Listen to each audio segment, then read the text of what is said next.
सर्वभारहर श्रीमत्सायि देव विचक्षणा उत्तिष्ठ जगदाधारा त्रैलोक्यं मङ्गलं कुरु। सर्वभारहर श्रीमत्सायि देव विचक्षणा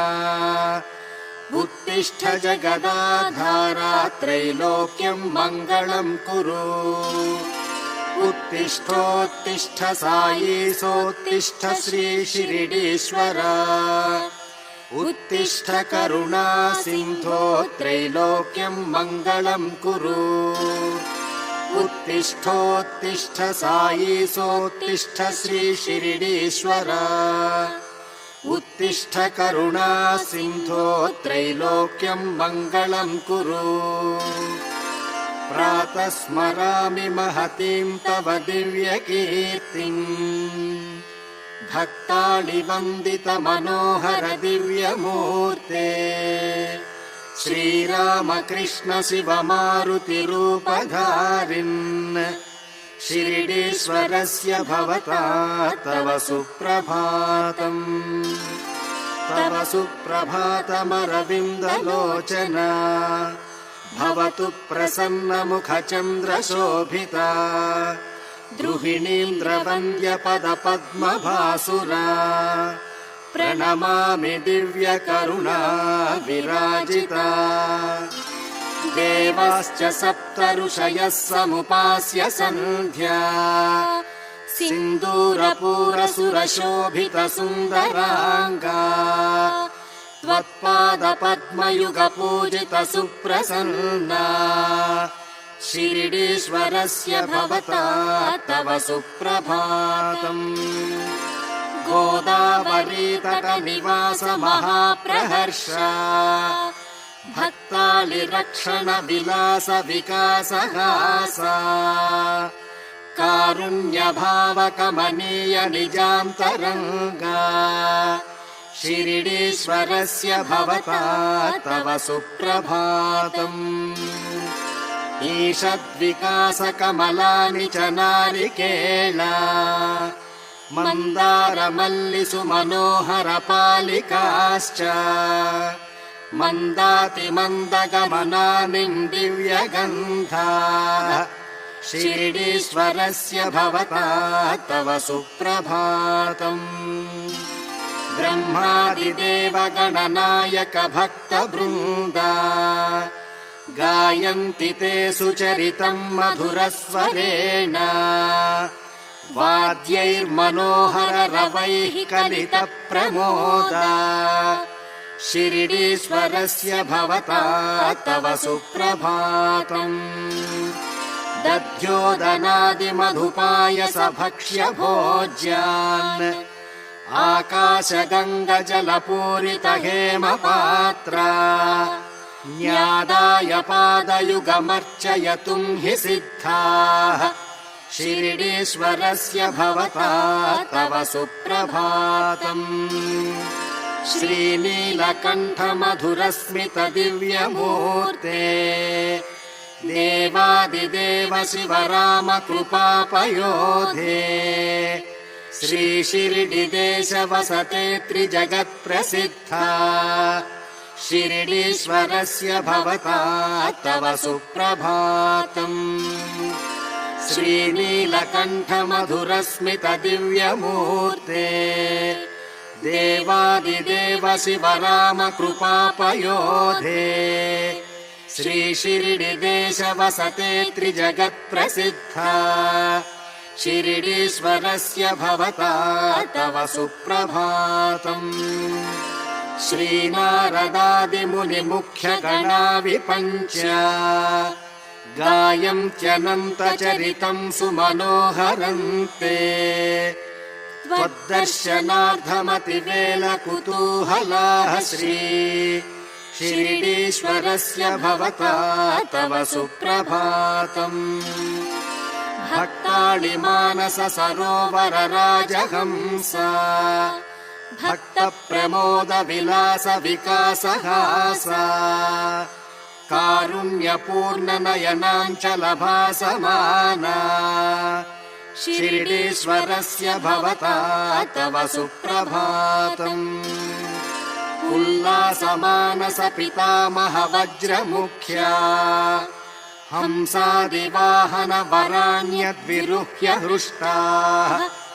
आयान्ति तपदयुगार्चन तत्पराः श्री शिरिडीश्वरस्य भवता तव सुप्रभातम् त्रैलोक्यवासि वनितास्तव सेवनार्थै गङ्गादिदिव्यजलपूरित हेमकुम्भैः स्नानार्घ्यपाद्य विदिषु स्वयमुत्सहन्ते शिरिडीश्वरस्य भवता तव सुप्रभातम् भृङ्गावळी च सरसी कमलोदरेभ्यः पीत्वारविन्दमकरन्दरसम् प्रभूतम् झङ्कारशीतनिनदैर्मधुरैरुपास्ते शिरिडीश्वरस्य भवता तव सुप्रभातम् प्राभातवातमुदिता विहगामृगाश्च गायन्ति ते सुचरितम् सजाति भाषा त्वद्धर्मबद्धपदपारकृपा समुद्रा शिरिडीश्वरस्य भवता तव सुप्रभातम्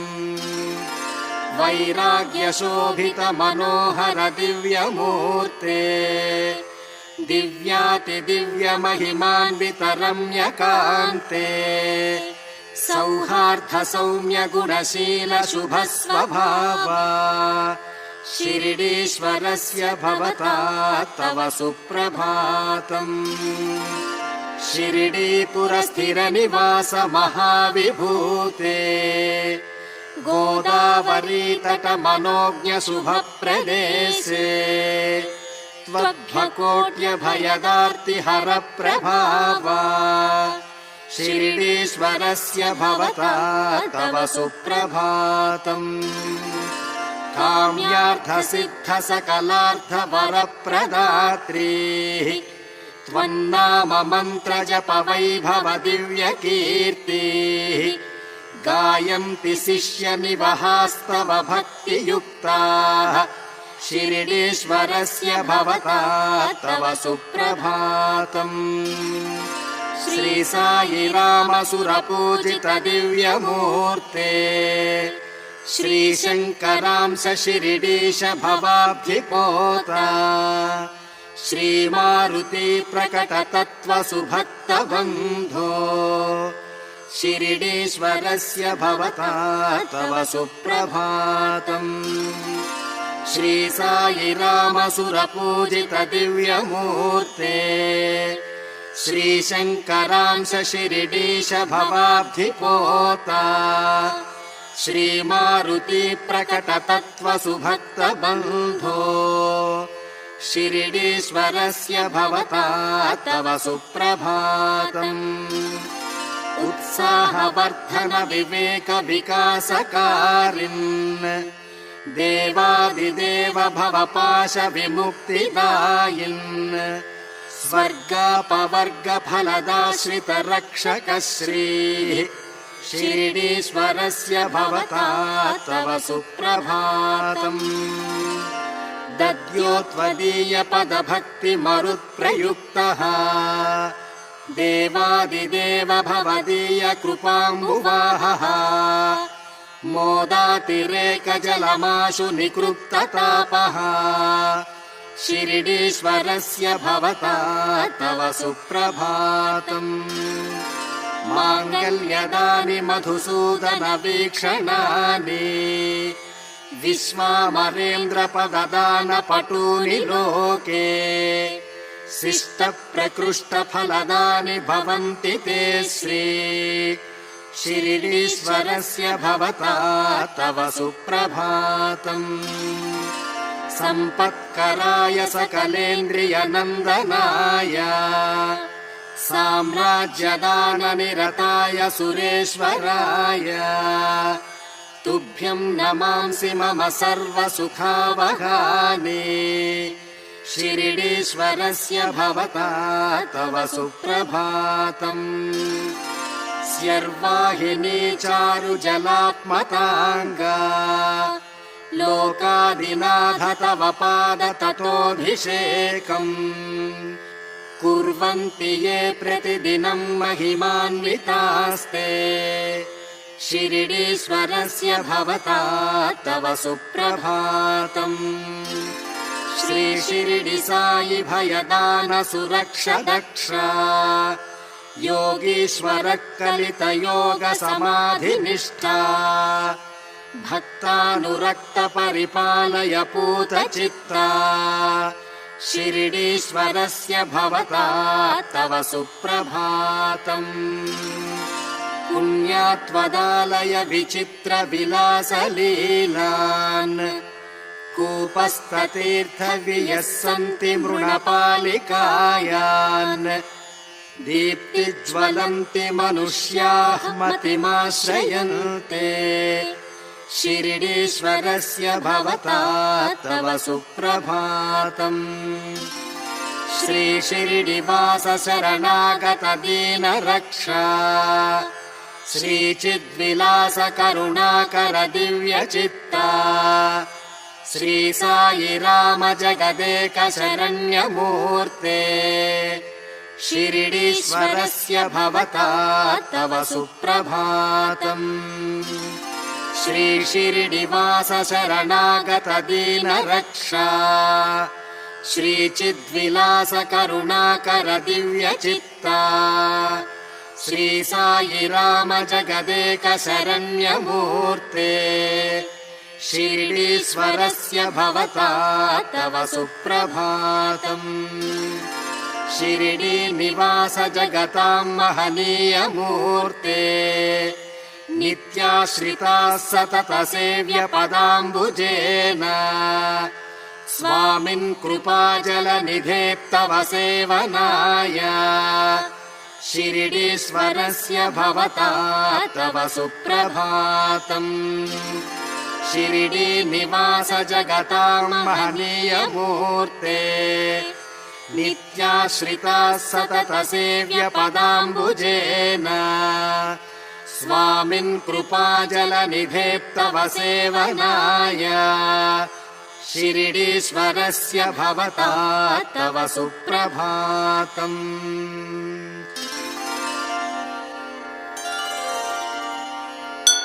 साई कृपाजलनिधे जगत्प्रसिद्धा संस्कार सर्वज्ञ शक्ति अनंत शेषिन् हे स्वामी भक्त सुलभाश्रित पारिजाता शिरिडीश ईश चरणौ शरणं प्रपद्ये साई कृपाजलनिधे जगत्प्रसिद्धा संस्कार सर्वज्ञ शक्ति अनंत शेषिन् हे स्वामी भक्त सुलभाश्रित पारिजाता शिरिडीश ईश चरणौ शरणं प्रपद्ये दीर्घातिदीर्घत सुगन्ध कदम्बमाला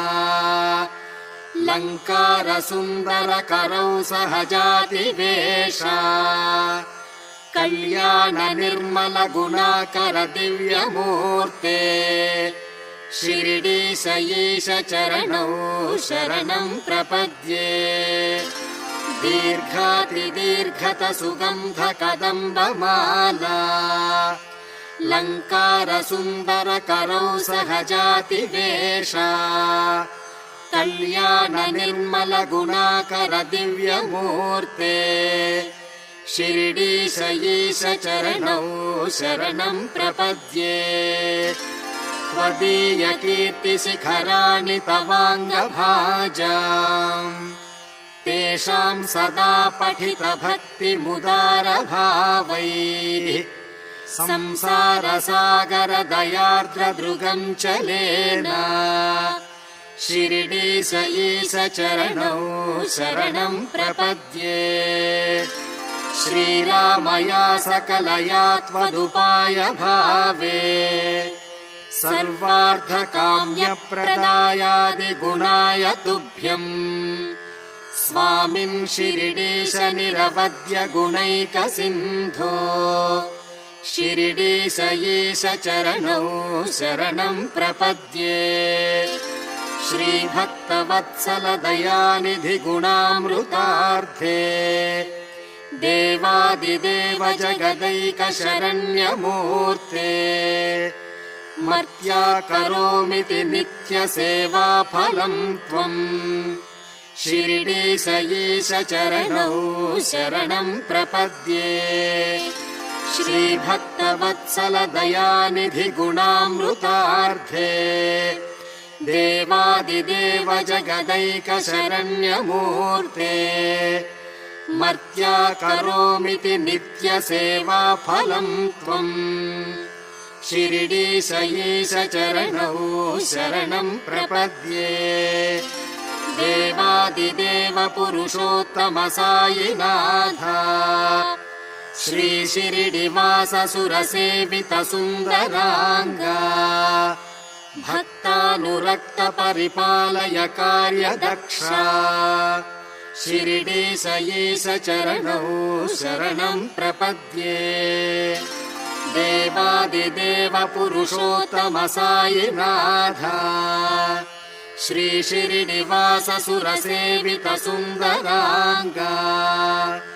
भक्तानुरक्त परिपालय कार्यदक्षा शिरिडीश ईश चरणौ शरणं प्रपद्ये श्रीमान् सर्वज्ञ शक्त सम्यक्षु सर्वलोका बोधावतार निज वैभव भक्त भोग्या त्वत्पाद पद्म महिमादित वर्धयन्ते शिरिडीश ईश चरणौ शरणं प्रपद्ये त्वत्पादधूलि भरित स्फुरितोत्तमाङ्गा स्वस्वाधिकार निरपेक्ष निजान्तरङ्गा आख्यां त्वदीय चरणम् अनिशं प्रशंसौ शिरिडीश ईश चरणौ शरणं प्रपद्ये त्वत्पादधूलि भरित स्फुरितोत्तमाङ्गा स्वस्वाधिकार निरपेक्ष निजान्तरङ्गा आख्यां त्वदीय चरणम् अनिशं प्रशंसौ शिरिडीश ईश चरणौ शरणं प्रपद्ये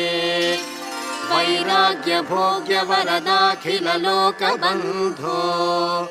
श्री शिरिडि ईश सुगुणाकर दीनबन्धो श्रीमन्ननन्त शिवराम दयैक सिन्धो शिरिडीश ईश चरणौ शरणं प्रपद्ये वैराग्य भोग्य वरदाखिल लोकबन्धो श्री शिरिडि ईश सुगुणाकर दीनबन्धो श्रीमन्ननन्त शिवराम दयैक सिन्धो शिरिडीश ईश चरणौ शरणं प्रपद्ये इति श्री शिरिडि साई प्रपत्तिः समाप्तम्।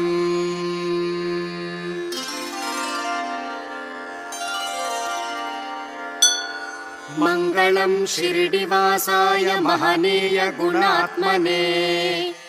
धर्मार्थ काम मोक्षाणां प्रदात्र्येस्तु मङ्गलम्। मङ्गलं शिरिडिवासाय महनीय गुणात्मने धर्मार्थ काम मोक्षाणां प्रदात्र्येस्तु मङ्गलम्। वेद वेदान्त वेद्याय महितानन्दमूर्तये सर्वलोक शरण्याय साधुवेशाय मङ्गलम्।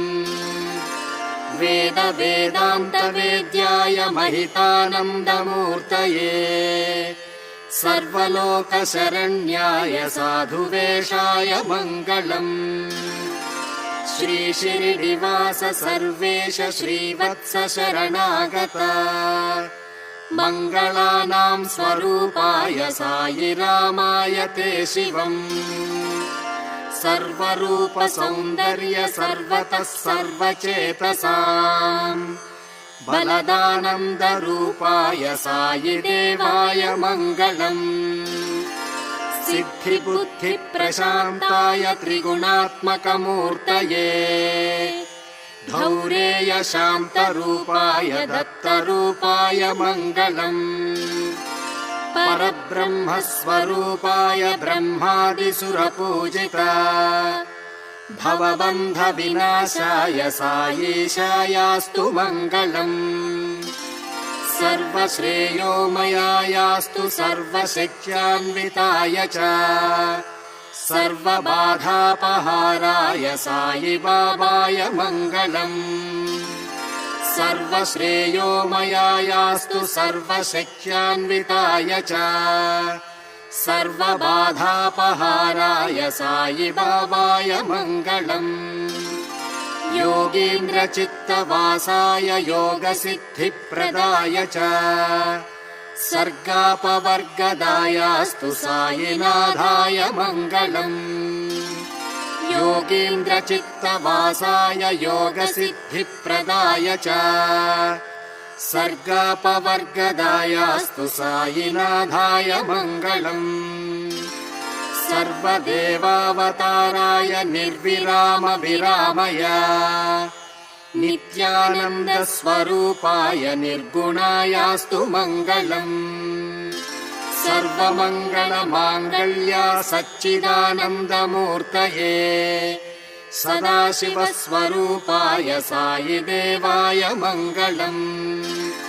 शिवाय सायिरूपाय सायिरूपाय शम्भवे सर्वदुःखविनाशाय सायीशायास्तु मङ्गलम् शुभाय शुभलक्ष्याय शिरिडी सायि शिवात्मने सर्वलोकशरण्याय सायि कृष्णाय मङ्गलम् स्वर्गे च चक्रधारी त्वं शिरिडीशश्चैव भूतवे श्रीकृष्णो द्वारकायां त्वं सायीश तव मङ्गलम् स्वर्गे च चक्रधारी त्वं शिरिडीशश्चैव भूतवे श्रीकृष्णो द्वारकायां त्वं सायीश तव मङ्गलम् योगज्ञयोगसम्भूता पापापहार माधवा परमेश जगन्नाथ शिरिडीश तव मङ्गलम् योगज्ञयोगसम्भूता पापापहार माधवा परमेश जगन्नाथ शिरिडीश तव मङ्गलम् मन्त्रमूर्ते महादेव भक्तिमुक्तिप्रदायते काम्यार्थफलदात्रे श्रीशिरिडी सायीश मङ्गलम् वृन्दावननिवासाय भगवान् भक्तवत्सला दयार्द्रहृदयायास्तु शिरिडिवासाय मङ्गलम् वृन्दावननिवासाय भगवान् भक्तवत्सला दयार्द्रहृदयायास्तु शिरिडिवासाय मङ्गलम् उषः काल इदं स्तोत्रं यः पठेद्भुवनत्रये तस्य पापानि नश्यन्ति भवन्ति सुखसम्पदः उषः काल इदं स्तोत्रं यः पठेद्भुवनत्रये तस्य पापानि नश्यन्ति भवन्ति सुखसम्पदः इति श्री शिरिडी साई मङ्गलाशासनं सम्पूर्णम्।